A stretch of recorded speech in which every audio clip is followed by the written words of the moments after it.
Welcome everyone to our seminar on mental health and resiliency. My name is Dustin Day, and I am a community program coordinator for the Canadian Mental Health Association of New Brunswick.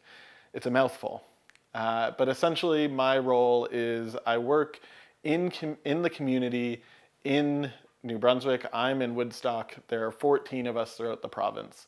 To be able to help educate and help people to be connected to resources to help them with their mental health.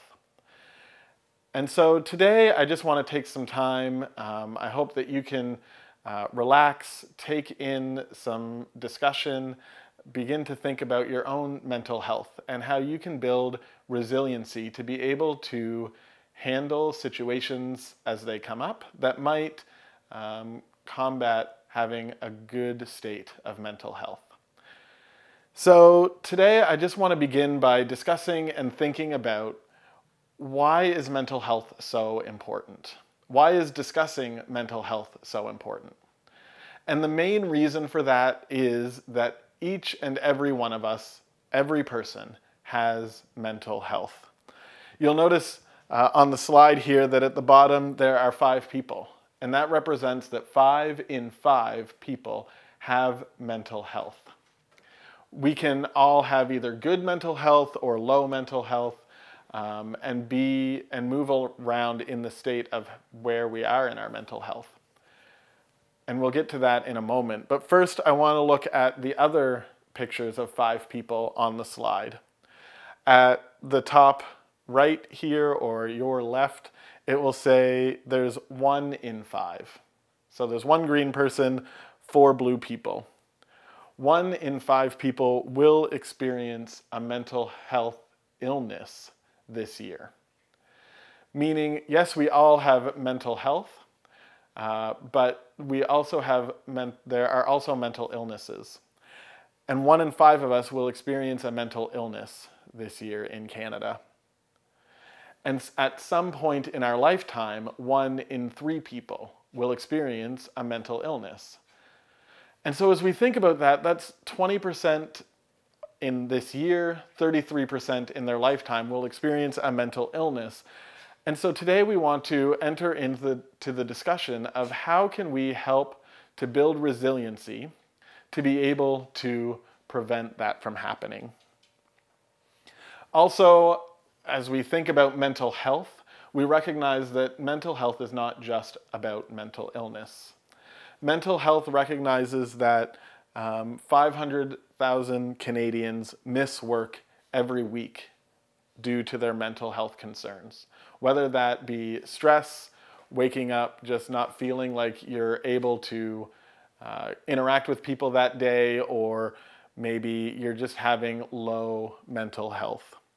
We also recognize that it has a huge economic impact on our economy.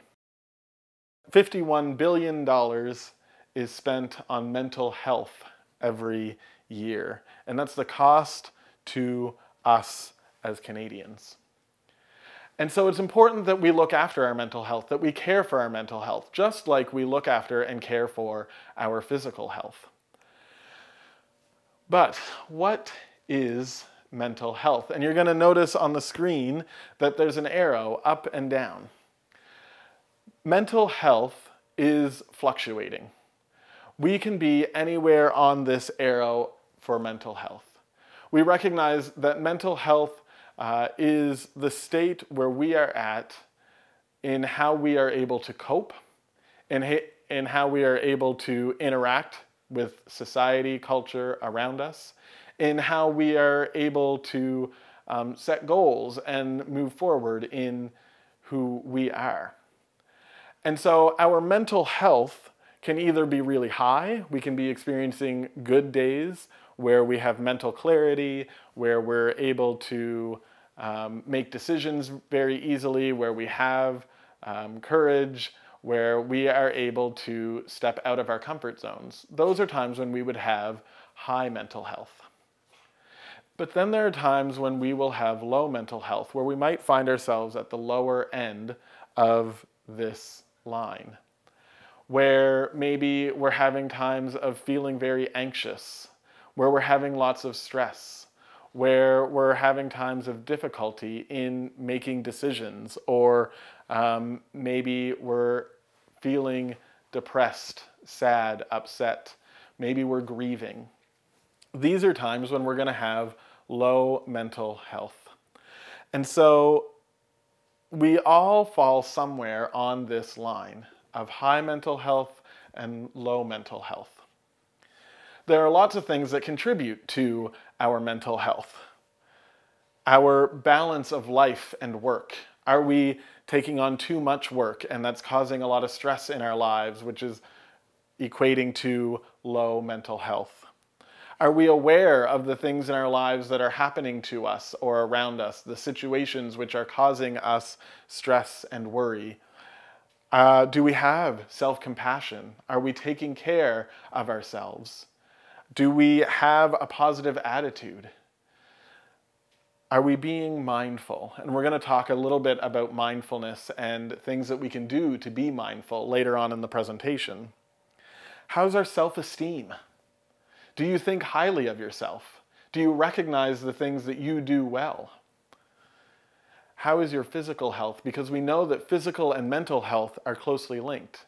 When we experience times of low physical health, maybe we've gotten a recent diagnosis, or maybe there's something we can't shake, maybe we have a cold that just isn't going away, we know that our mental health also takes a hit. And so we combat these things with what we call resilience and coping strategies. When we're feeling times of high mental health, we're able to build up resilience so that when those stressors, when those difficulties come, we're able to combat them. We're able to cope with them well. What are those things that we can do to help us to build resilience and to develop coping strategies for those times of low mental health? Before we get into that, we also want to recognize that there's a difference between mental health and mental illness. So mental illness are those things that are diagnosable. Many psychiatrists might refer to these as a disorder, but we like to refer to it as an illness, a mental illness. Things that maybe we inherit, maybe we've had a stressful situation, maybe there is something that has happened in our life, we're dealing with a lot of grief, that leads to having a mental illness. And so when we look at this line on the screen, we see that it is, the other line was vertical, this one's horizontal. And I'm going to show you why in a second, but we can also be anywhere on this line. Some of us know that we have mental illness, and so we would put ourselves more on the side of having that. Some of us maybe have symptoms of a mental illness, but aren't diagnosed. Some of us might not even have symptoms. And so recognizing that mental illness plays a huge part in our mental health is important. But it doesn't mean that you will, if you have a mental illness, that you will always have low mental health. We can recognize and see that when we have a mental illness, we can still live a flourishing life. We can recognize those illnesses. We can combat them. We can work with therapists and doctors to be able to come up with ways to be able to live with a mental illness. But for those who do not have a mental illness, it might mean that we do experience symptoms once in a while. And we have to be conscious of that and recognize it. And I'm going to explain that in a second. So there are factors that may lead to a higher risk of developing or having a mental illness. And some of those are things like having a chemical imbalance. Might be knowing that in your brain there is an imbalance that needs to be adjusted, usually with medication. There might be attitudes or behaviors that you've taken on that can actually lead to a mental illness. Substance abuse or misuse will often lead to mental illness. The social or economic situations or circumstances that you find yourselves in, a traumatic life event happening can bring about a mental illness. Environmental factors around you could bring that out. It could be hereditary. Some, like bipolar disorder, may be passed down from generation to generation. There may be other illnesses that you have. Getting a cancer diagnosis may bring about depression as well, and depression is recognized, clinical depression is recognized as a mental illness. And so all of these things play into our mind and our mental state. And we all find ourselves somewhere on this continuum. So earlier when I was explaining about mental health, you'll notice that the vertical line is here again. So we can have times of high mental health or times of low mental health. We can have times where, you know what, there isn't a lot of stress in our lives. There can be times when there isn't a lot going on. Maybe we're experiencing times of flourishing and just recognizing that, you know what, I feel good about myself. I feel good about who I am. I'm connecting with people and I'm able to get out of the house and do my job and do things that are productive and helpful. Those would be times that we experience high mental health. But then we might find ourselves on the low mental health side of that line as well. Times when we can't cope very well. When we are wanting to stay home rather than go out with friends. When we are experiencing times maybe of grief or stress, life changes, things that are going on that are causing a little bit of low mental health. And then, of course, the symptoms of mental illness are seen here as well. We've already discussed what some of those symptoms might be. Things that indicate that we may need to see a doctor. We may need to see somebody to discuss whether or not we have a mental illness. And so we can fall anywhere on these two lines. And where those intersect will kind of land on where we are in our mental state and how we're doing. So if we have times where we are experiencing high mental health, we're feeling good about ourselves, and we aren't experiencing symptoms of mental illness, we would find ourselves in the flourishing quadrant. But then maybe something happens. Maybe we lose a loved one, or our spouse decides to leave, or maybe we have been in a traumatic car accident. Maybe something has happened in our life that has caused us to have those low states of mental health. Maybe we've come through a pandemic and we're having a hard time with adjusting back into society, back into the way life was before. Maybe we're experiencing times of extreme stress at work. And so we move from flourishing down into the languishing quadrant. We're not really experiencing symptoms of mental illness, but we're having a rough week. We're having difficulty.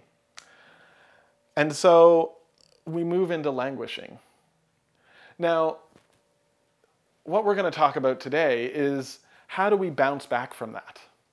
How do we build ourselves some resilience so that when we're flourishing and we experience a bit of stress, maybe we don't get a great night's sleep for a while, maybe there's some difficulty in our lives, we're able to bounce back out of that and back up into the flourishing area. We're able to address our low mental health days. Because if we aren't able to build that resilience, we run the risk that maybe we end up developing some of those symptoms of mental illness. Because some of the symptoms of mental illness are very similar to having low mental health symptoms. The difference is that when our low mental health begins to inhibit our day-to-day life, begins to last an extended period of weeks, maybe months, that's when it becomes a symptom of mental illness. And we move from the low symptoms of mental illness side into the high symptoms side. And so today we want to be able to address and talk about how do we recognize that we're having low mental health and build that resilience to be able to bounce back up into the high mental health state. When we have those symptoms of mental illness, we will languish. If we are having symptoms of mental illness and low mental health, or we can have symptoms of mental illness and high mental health and still be able to flourish, but recognize our symptoms and be able to combat them a little easier. So, what is the number one thing, the number one aspect that negatively impacts our mental health? Did you say stress? If so, you're right. The number one thing that impacts our mental health, takes us from that high mental health to that low mental health, is stress. And stress can come up in a variety of different ways, and we all respond to stressors and stressful situations differently. So when we experience stress, how we respond to it will indicate where we land on that mental health scale. Do we have high mental health? Do we have low mental health? If we already have high mental health and we experience a stressful situation, we're probably going to come down a little bit. If we have low mental health and we experience a stressful situation, we're probably going to go down even further and find it harder to get back up, because we don't have the resiliency built up to be able to combat, to handle those stressful situations. Stress is how our body reacts to changes in our lives. Stress is how we recognize how our body is able to combat and fight against difficult situations. Sometimes these situations that come up that cause stress might be physical things. It might be an emotional or a mental adjustment.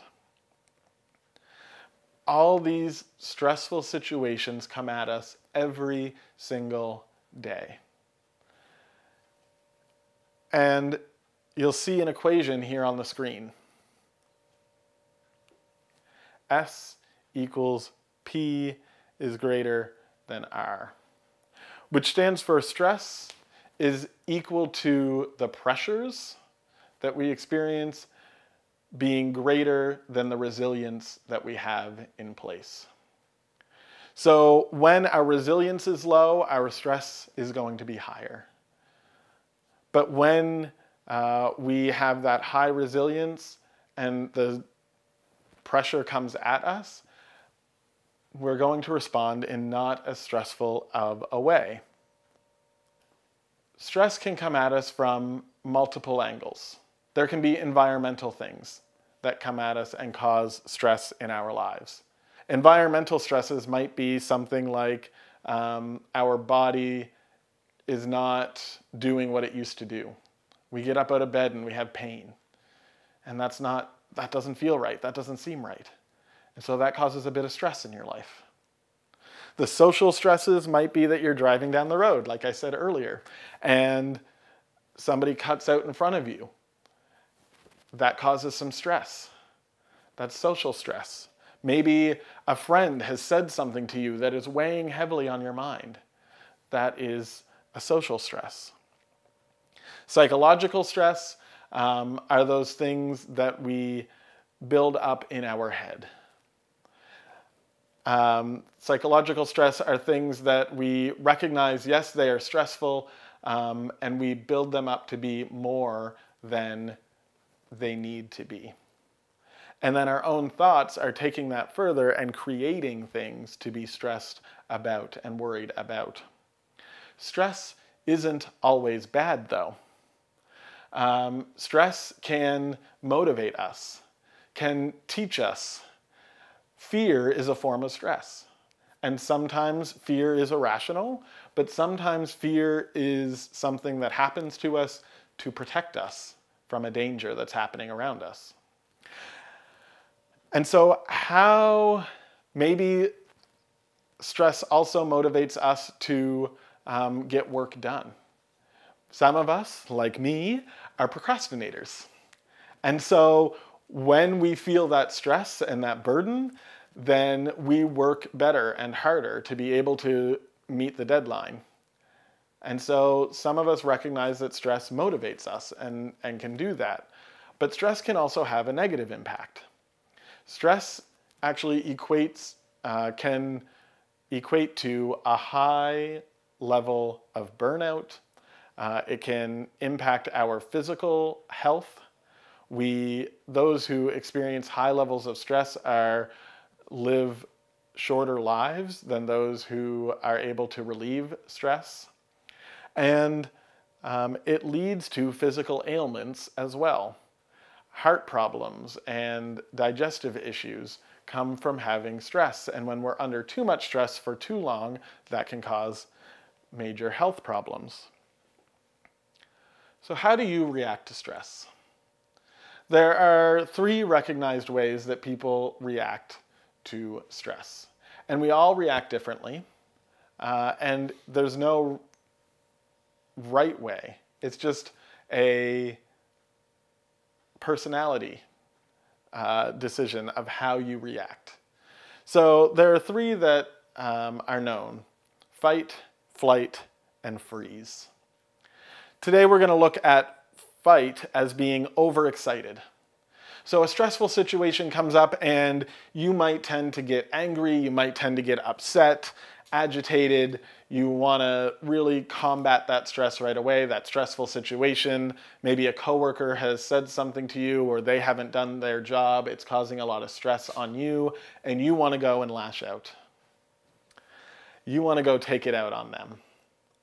That would be the overexcited or the fight response to stress. Or do you find yourself being that underexcited, that flight response? So maybe that coworker hasn't done their role and it's coming back on you, it's causing you stress. And so instead of combating it, instead of bringing it up, instead of fighting with them, you kind of withdraw to your office. You avoid them as much as you can. This might actually be just going and doing the work on your own and not bringing it up to anyone. Withdrawing to your own space, pulling away from the situation. Or some of us are those who freeze when they experience stress. Some of this might be because you both become overexcited and underexcited and you just don't know what to do, don't know how to handle a situation, or maybe it's just that you don't want to do anything, so you just kind of leave it be. You tend to freeze up. Maybe in some ways you speed right up, and in other ways you slow down. These are all ways that we respond to stress, and it's important to recognize and know how you most often respond to a stressful situation so that you can look after your mental health, so that you can care for yourself. And each of these also have relaxation techniques that will help you to be able to handle those stressful situations, to be able to build resilience when you experience stress. So if you're the type of person that likes to fight or you get overexcited, you may want to do things that quiet you down so that you're not causing a fight or a scene or causing your blood pressure to rise in stressful situations. So you might need to learn some breathing exercises. You might need to learn and do some meditation. Maybe there's progressive muscle relaxation that you can do, or go for a massage. Things that are able to help you to calm down.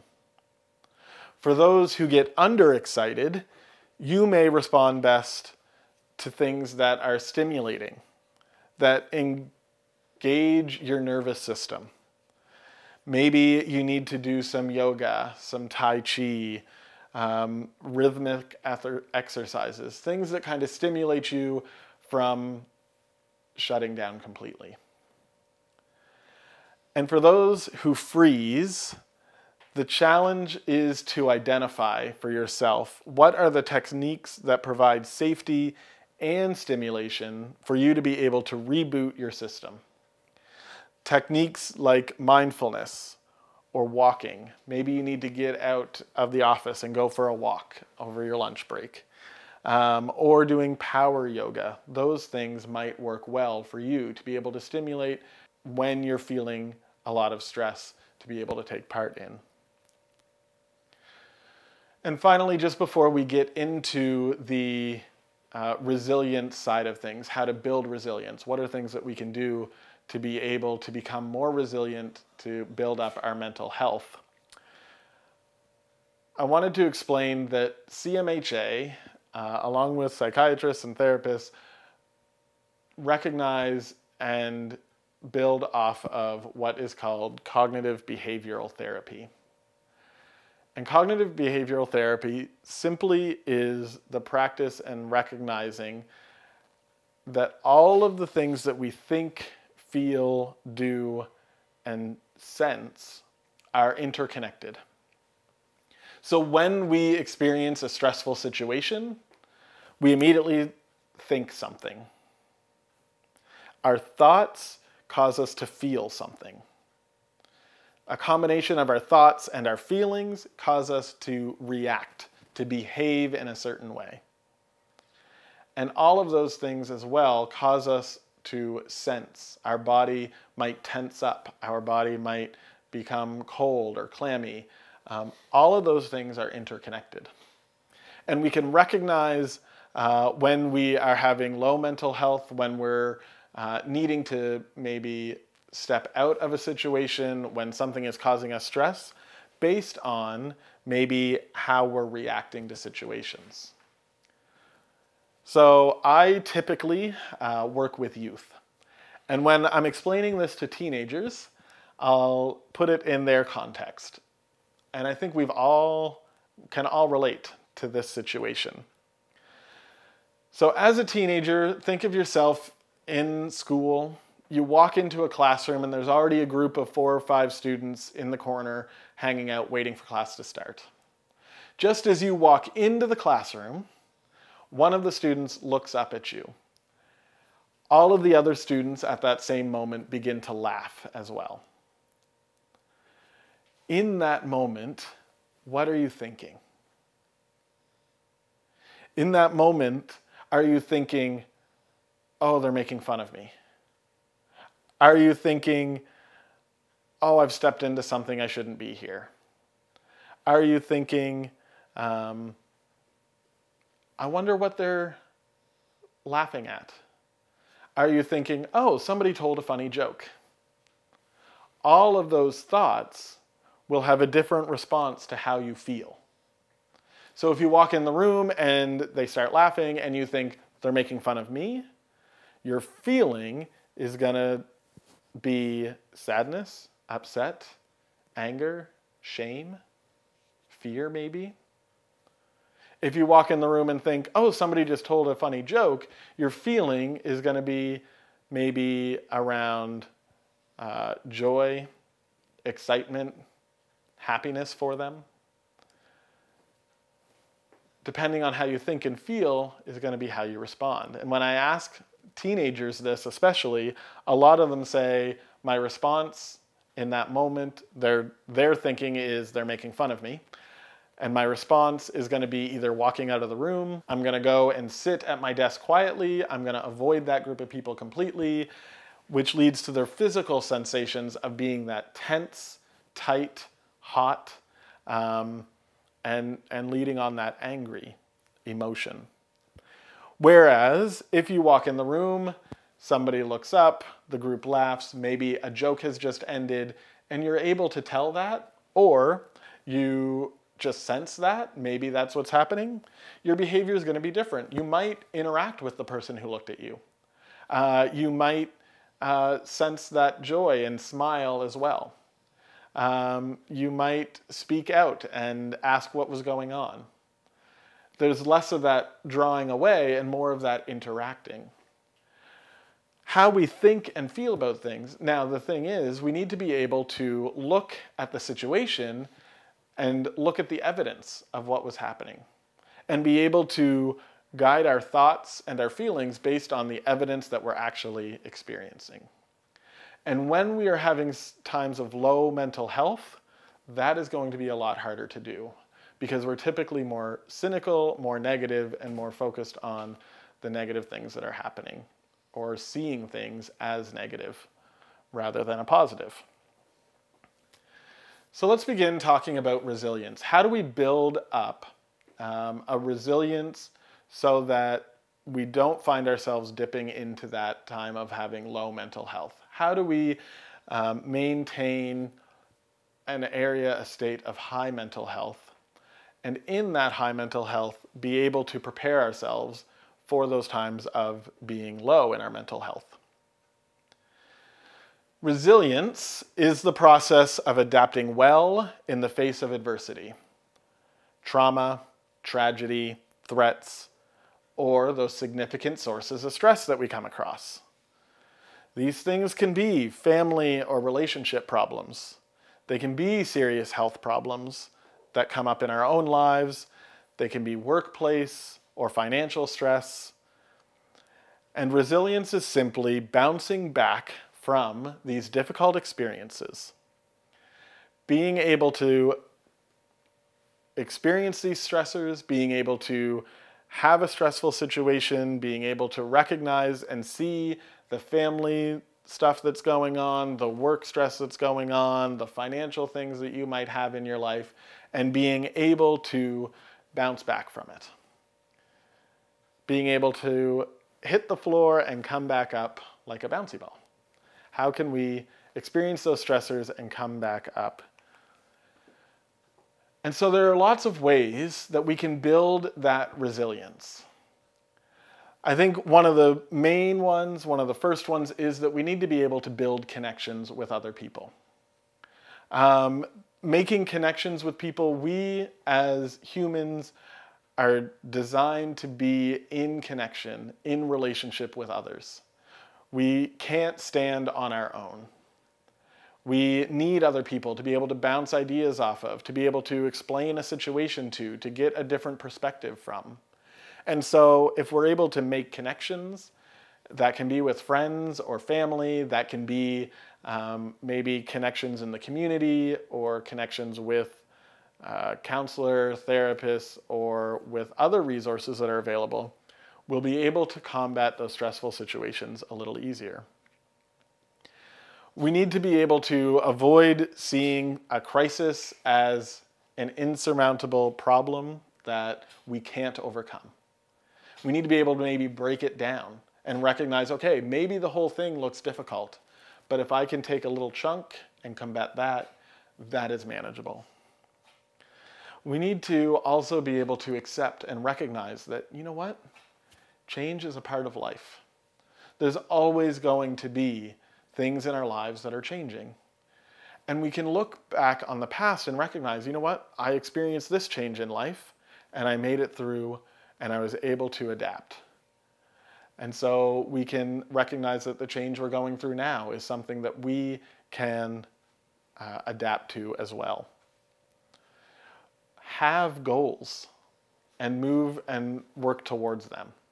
That is important to building resilience, to be able to have those things that we're working towards so that when we have stress, when we have difficult times, when we have things aren't quite going right in our life, we're able to go, hey, yeah, that's kind of difficult and that's frustrating, but I'm going to focus over here on the things that I want to be able to do better, on these goals that I have. Be decisive. It can be very difficult in stressful situations, especially if maybe you're that flight or that freeze type of person, to be able to make a decision. But stand by your decisions. The things that you have done can't be changed. Be decisive and take those decisive actions and move forward with them. Share, again, your concerns and your stressful feelings. Connect with those who can help make a difference.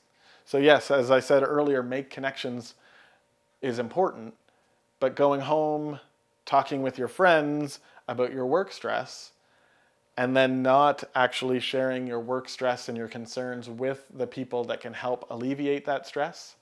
So your supervisor, your coworkers, is not going to help relieve that stressful situation. And so one of the things that we can do to build resilience is to share where our stress is coming from. And look for opportunities for self-discovery. Be able to try new things, to be able to do the things that you enjoy, to challenge yourself, to build up that resiliency. This will also help you to be able to look at yourself in a positive light. And I think a lot of our mental health is based around, how do we think about ourselves? Are we recognizing and realizing the things that you are good at? Are you able to nurture the positive view of yourself, or are you focused on those things that bring you down? Are you comparing yourselves to others? Are you saying, oh, I wish I was more musical. I can't carry a tune. I can't play an instrument. I wish I was more musical. Or are we looking and going, you know what? Yeah, I might not be musical, but I am creative. I am good at art. I am good at painting, at this. Recognize and nurture that positive view of yourself and not the negative. So trying new things will actually help us with the next point, which is nurturing a positive view of ourselves. And so when we try new things, we recognize that, hey, I might be good at this. And so we develop a little bit more of a positive view. When we have a positive view and we recognize the things that we do well, or the things that make us special or different or good, then we have a better potential of being resilient to those difficult times of our low mental health. When we're always beating ourselves up, when we're looking at other people and thinking that we aren't as good as them, that they would handle a situation better, that they make decisions better, that they're better at music or better at physical health or better at interacting with people, they're more social. We beat ourselves up and our mental health takes a hit. So if we're able to nurture and recognize the things that we do well, we're able to stop comparing ourselves to others, we're able to build ourselves up, we have stronger mental health. And so I want to encourage you to think and make a list of what are the things that you do well? What are the things that you like about yourself? And refer back to that when you're having those low days or those difficult times. Refer back to that list and be able to say, you know what? Yeah, I might not be feeling great today, but I know this about myself. And you can ask people or take from what people have said about you and add that to the list.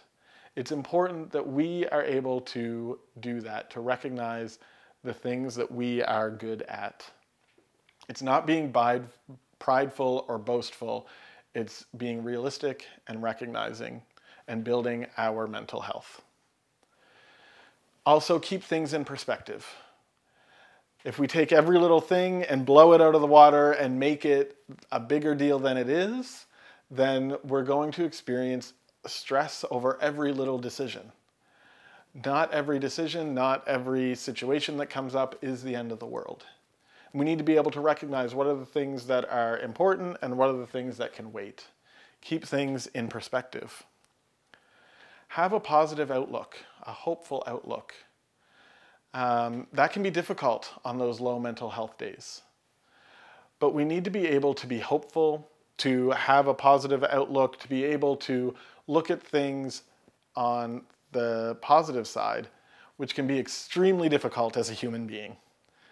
Some of us myself included, see the negative in everything. Some of us pull out those negative situations or circumstances.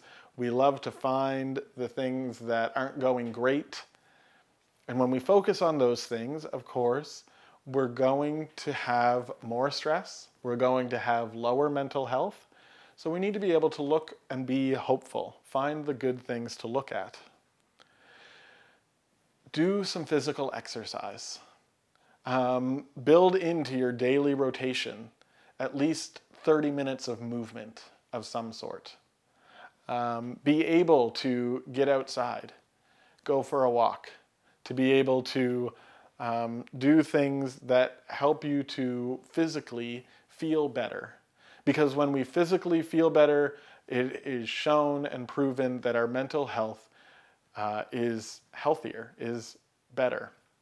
Because we're actually releasing endorphins and dopamine in the brain that helps us to be able, our brain to be able to combat stressful situations, to be able to give those pleasure centers a boost when we are physically active.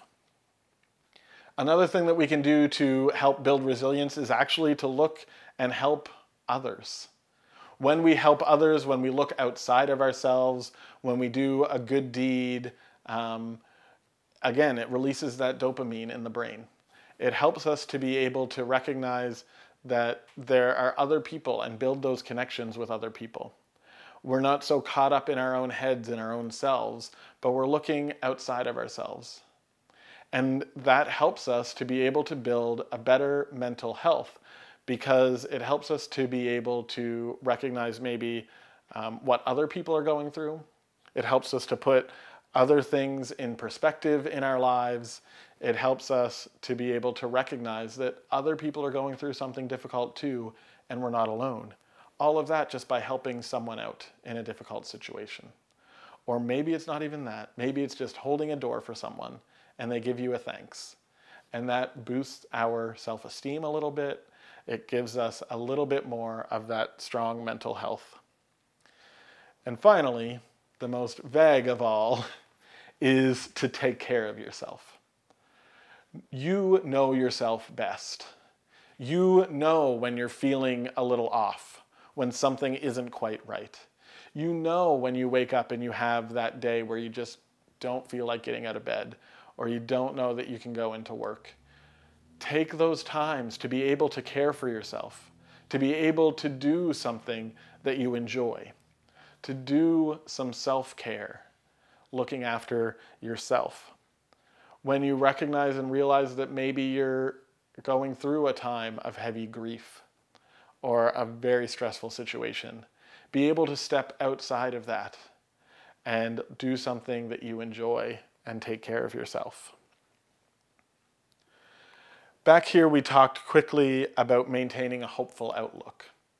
On this next slide, I want to just take some time to talk about that a little more. Like I said, a lot of us as human beings can be very negative.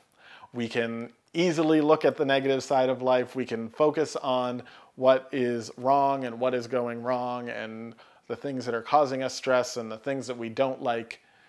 It's important that we're able to take those thoughts, that we're able to recognize those thoughts, and that we're able to focus on what is going right.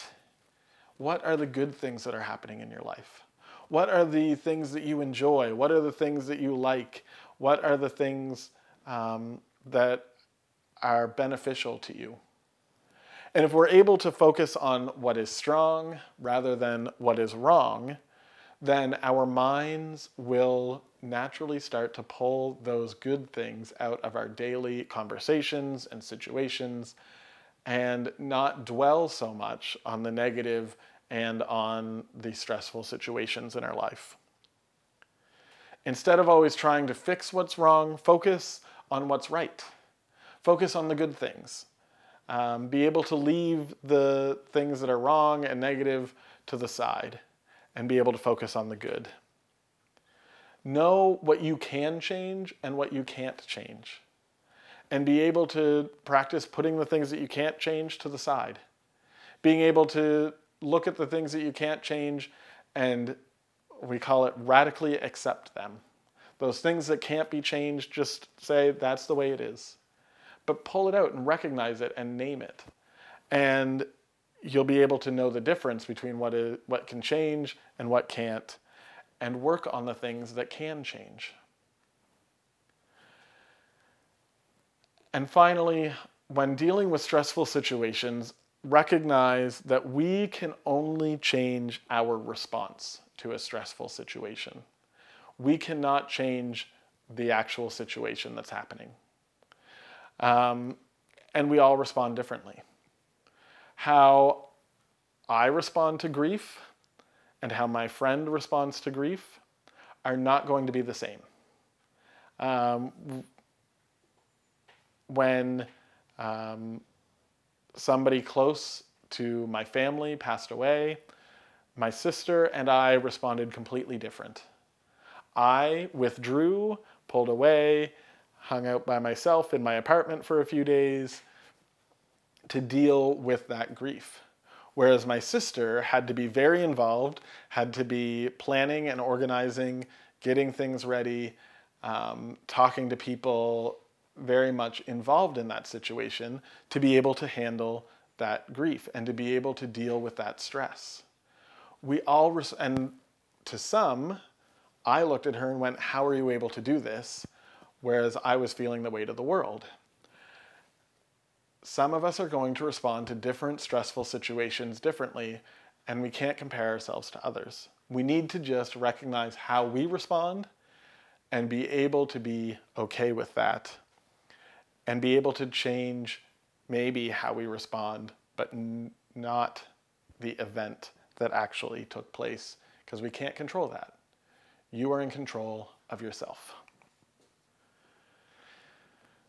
So in talking about all of this resilience, in talking about ways that we can build our resilience, we also recognize that we all are striving to be in a state of good well-being.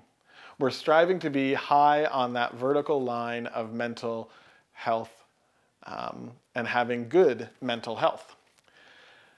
Those things that I just discussed are things that sometimes we do when we are experiencing good mental health. Sometimes we do them or pull those out when we're experiencing low mental health in order to be able to bounce back and have that resilience. Well-being is the state that we find ourselves in when we are comfortable, when we're happy, when we're feeling healthy. I'm going to jump here for a second and show you the 8 dimensions of well-being. When we're talking about well-being, we're not just talking about mental health. We're talking about all of these states: the physical health that you find yourself in, the environmental health that you find yourself in. What is the environment that you find yourself living in, being in? Is it healthy? The social health. The intellectual. Are you in a good state intellectually for your well-being? Financial. How is your financial well-being?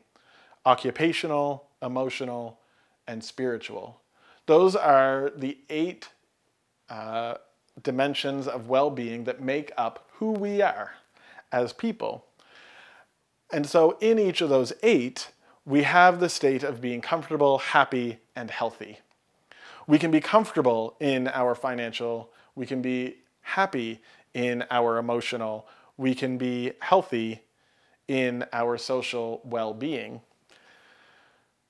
These are indicated by do we have high life satisfaction? Do we have a sense of meaning and purpose? And are we able to manage the stress and challenges of life experiences and feel well and feel good about ourselves? And yes, at CMHA, we're talking about our mental health. But we recognize and realize that in order for our mental health to be taken care of and to be well, that all of these other aspects also need to be looked after. So when talking about resilience, we also need to recognize that We need to be in a state of good well-being in our financial, occupational, emotional, spiritual, physical, environmental, social, intellectual state. And if one of these is languishing, it's going to be harder to have resilience. It's going to be harder to bounce back out of those low mental health moments because maybe we're focused and having stress come up from our financial situation. Well, that's going to make it harder to bounce back and develop that resilience. Maybe we're not developing ourselves intellectually. We're not feeling like we're learning new things. We're not trying new things. We're in a state of maybe it's boredom. And so that's going to make it harder for us to work on our mental health, to develop our mental health. Taking in a seminar like this helps us with our intellectual well-being. And so I want to encourage you to consider, where do you find yourself in each of these 8 dimensions? Do you see one of these as languishing, as doing difficult, as being difficult in this moment? Because we need to be looking after all of those states in order for ourselves to be able to look after our mental health as well. And so when we think about those 8 states of well-being, at CMHA, we recognize that they are all important. And we have pulled out these 4 as recognizing ways that the community can help to develop those states of well-being for a person who is needing help. So we at CMHA, you'll see the person is in orange in the middle. And that's the person who is, that's anybody, can be the person, okay? So you can put your name there. You can put your spouse's name there, your parents, your children, your friends, anybody in that state. And then the things that we need in life to be able to recognize a state of well-being are housing, work, education, income. We need to be able to have a safe place. We need to be, work can be recognizing and realizing that we have a place in society, that we're able to contribute to society. Education can simply be learning new things, discovering new things. And income are things that we all need in order to be able to live in this society. And the things in green are ways that CMHA recognizes as being able to help to achieve those areas in blue. The resources that we have and we point people to and are able to develop. This is the community resource base. So this is something that the community can help every person to be able to develop. So the person is needing housing. Well, have they looked to family and friends or consumer organizations to be able to help to provide that? The person is needing work. Again, have they looked to family and friends or community services and groups to be able to help resource them to supply that? They're needing income, and so we have mental health services that actually help the person who is experiencing low mental health to be able to find income and be able to do that. In the same sense, we recognize that the person needs to be in control of their own life. We are all in control of our own life. And to be able to be in control of your own life the best, with the healthy way, with being able to be, the best way to be able to be in control of your own life is to have hope, to have confidence, to be in a state of well-being, and to have areas of resilience for when those difficult times come along. So, we all strive to be in control of our own life, but those who are experiencing times of low mental health, those who have maybe a mental illness, have a difficult time being in control of their own life because they've lost hope.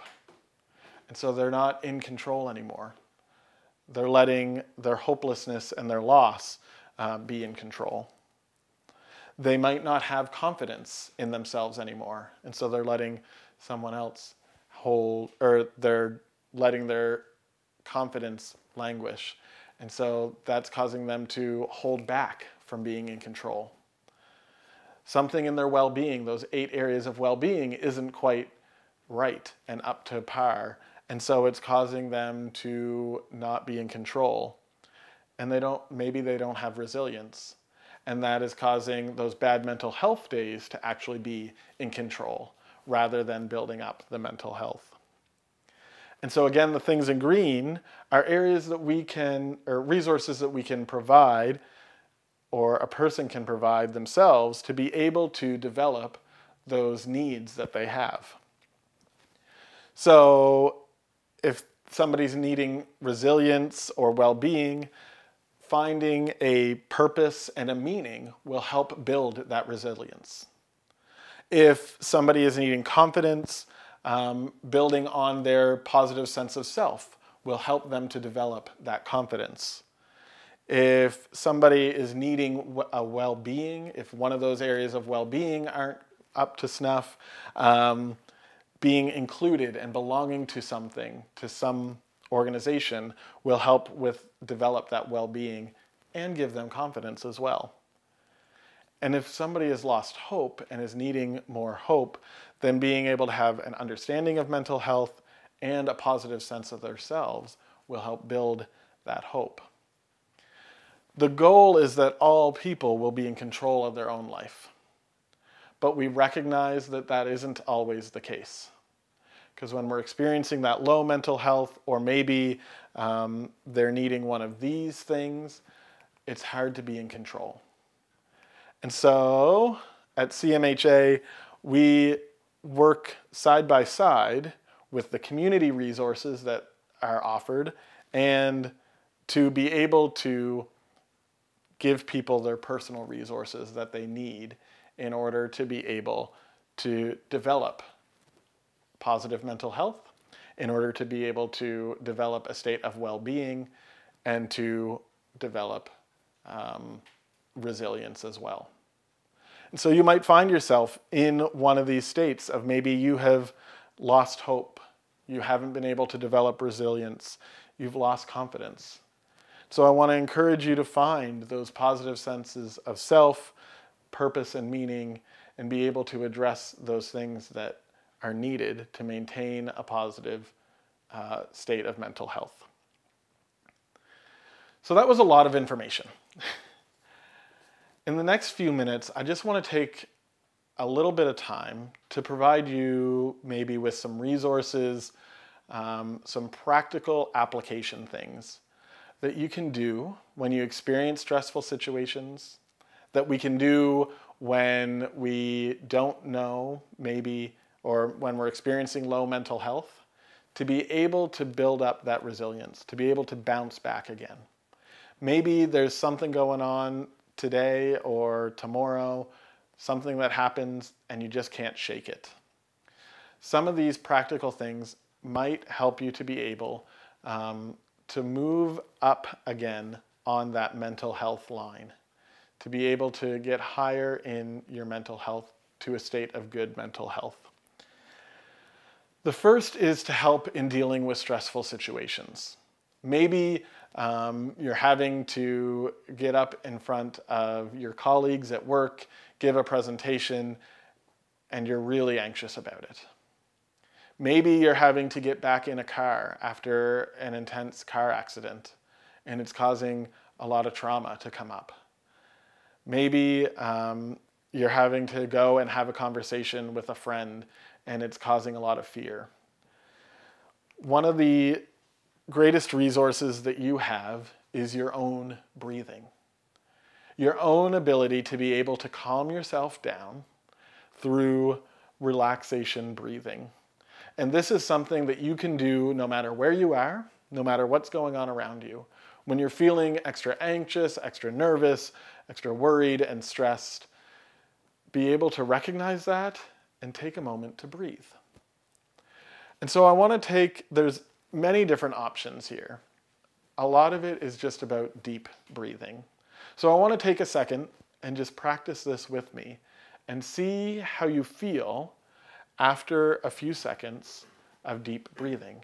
Recognize now where you are and how you feel, and then see if you feel different afterwards. And so I'm going to guide you through, and so follow me. When I say inhale, take a breath in. There will be a hold for a few seconds, and then take a nice long exhale. The exhale is going to last as long as the inhale and the hold together. You kind of see that. And just take a moment.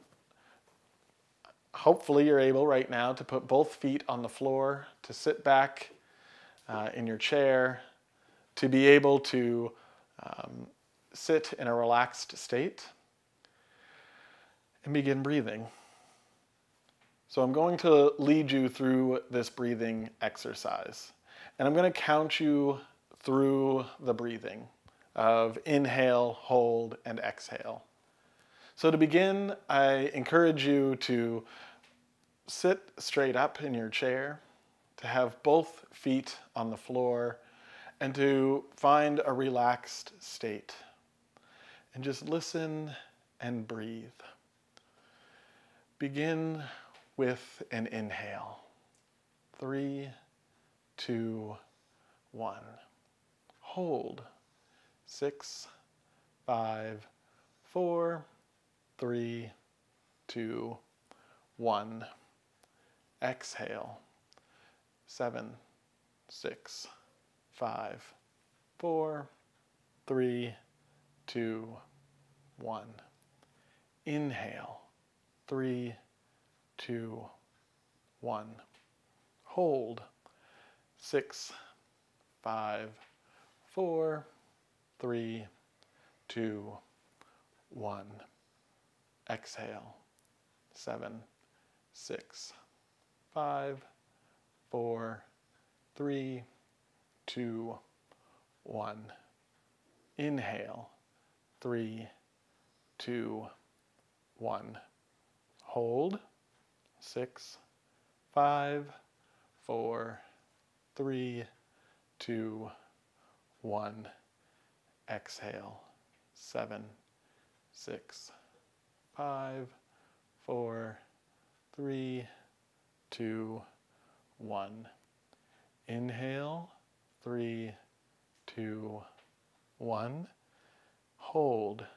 6, 5, 4, 3, 2, 1. Exhale. 7, 6, 5, 4, 3, 2, 1. Now just take a second. Evaluate your body. Do you feel more calm and relaxed? Has your mind been able to take a break? Were there things you were thinking of as you were breathing?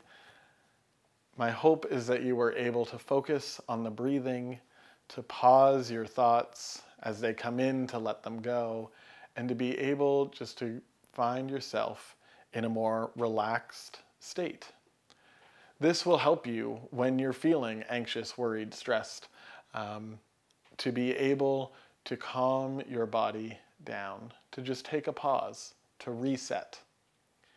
And this will help you in building your resilience, because when those stressful situations come into your life, you're able to recognize them, to breathe through them, and to find yourself climbing back up that mental health line.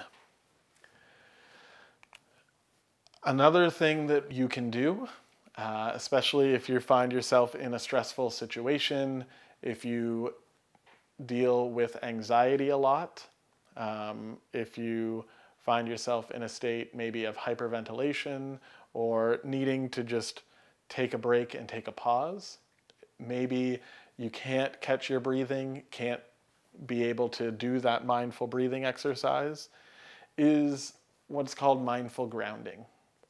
And this is something that will activate your senses to be able to get outside of your head and focus on what is going on around you, rather than what is causing the stress and the worry that's happening to you. And so we do this with 5, 4, 3, 2, 1. And it's simply the state of being able to look around and name out loud 5 things that you see right now. Then to be able to go and once you've named 5 things, focus on 4 things that you can touch right now. So I can see the lamp, the TV, my water glass, the sound bar, and I can see the remote in my hand. I can feel the heat of the lights. I can feel my shirt rubbing against my arm.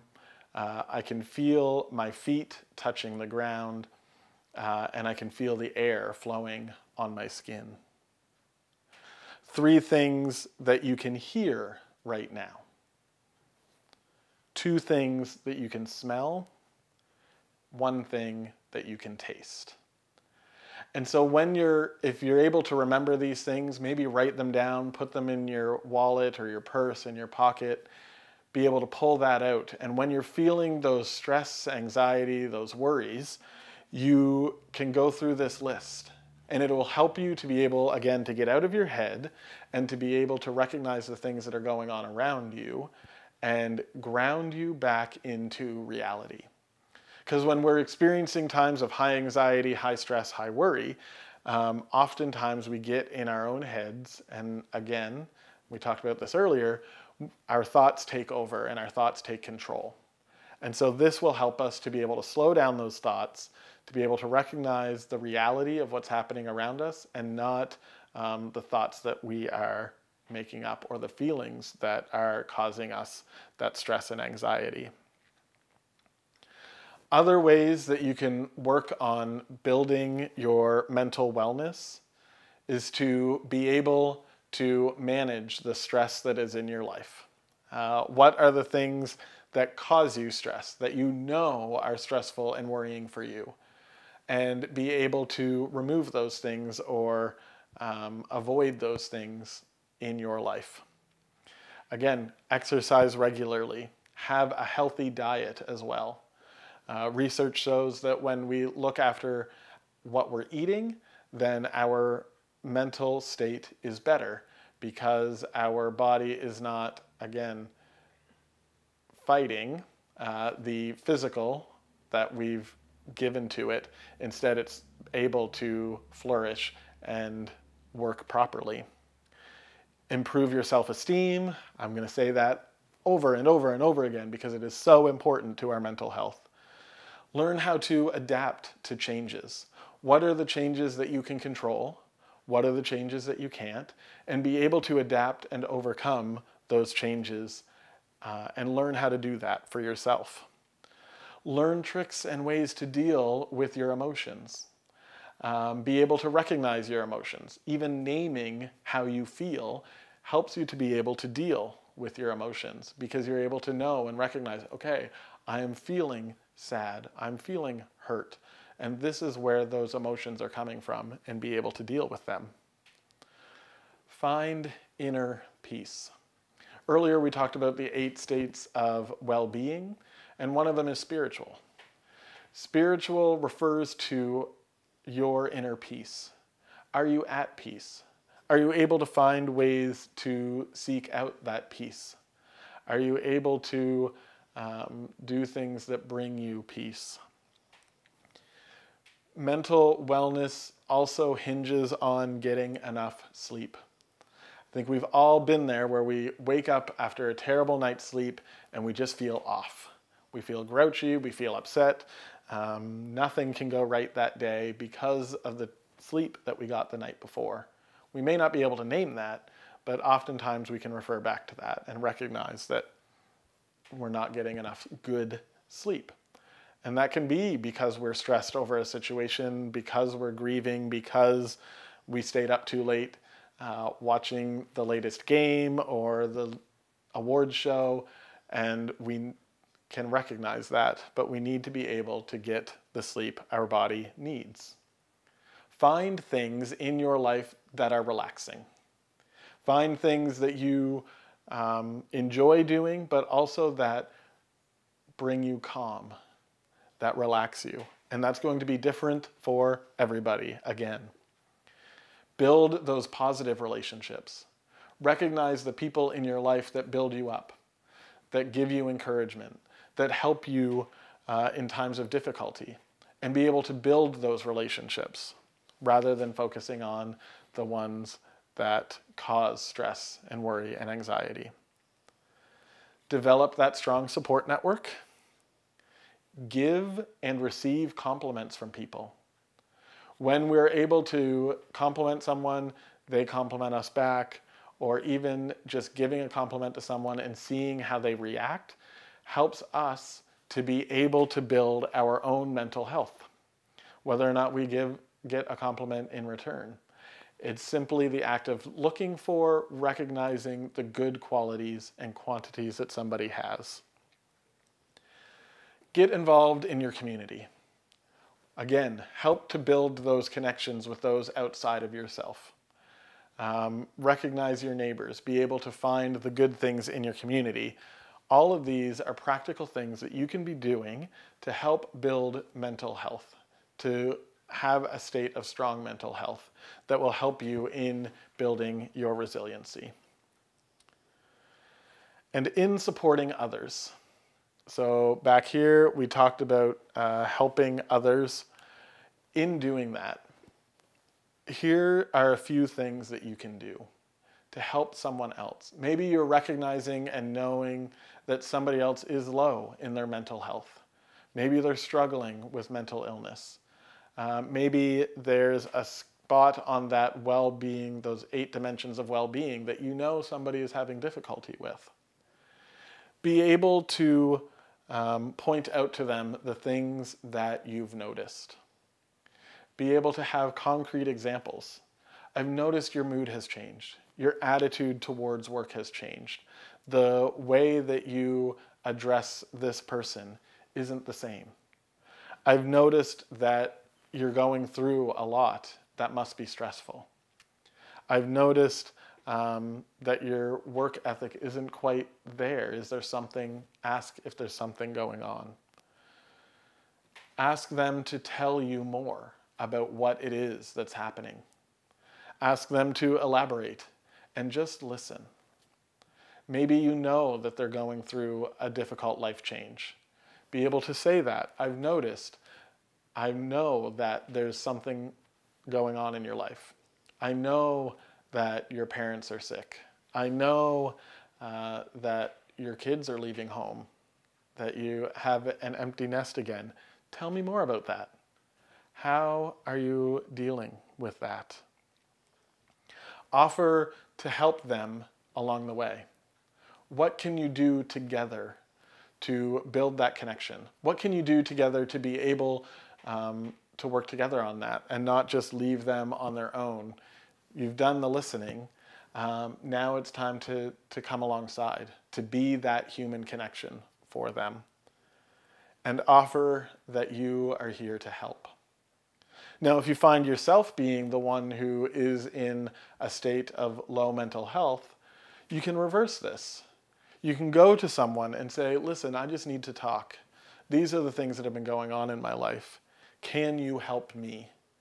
And offer ways that they could help you to develop your mental health, to strengthen your mental health so that you can bounce back from those difficult situations a little easier.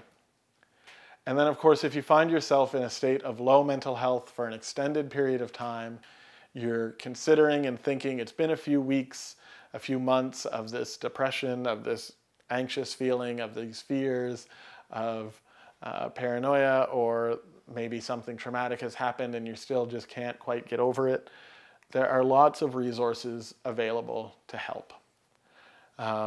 Talk to your doctor. Every community throughout the province has a mental health clinic with a new program called One at a Time. And if you call your mental health clinic and say, I just need a one at a time appointment, they will be able to get you in that week to be able to talk to somebody for just an hour, to be able to sort out what it is that's going on in your life, to be able to voice that to someone else.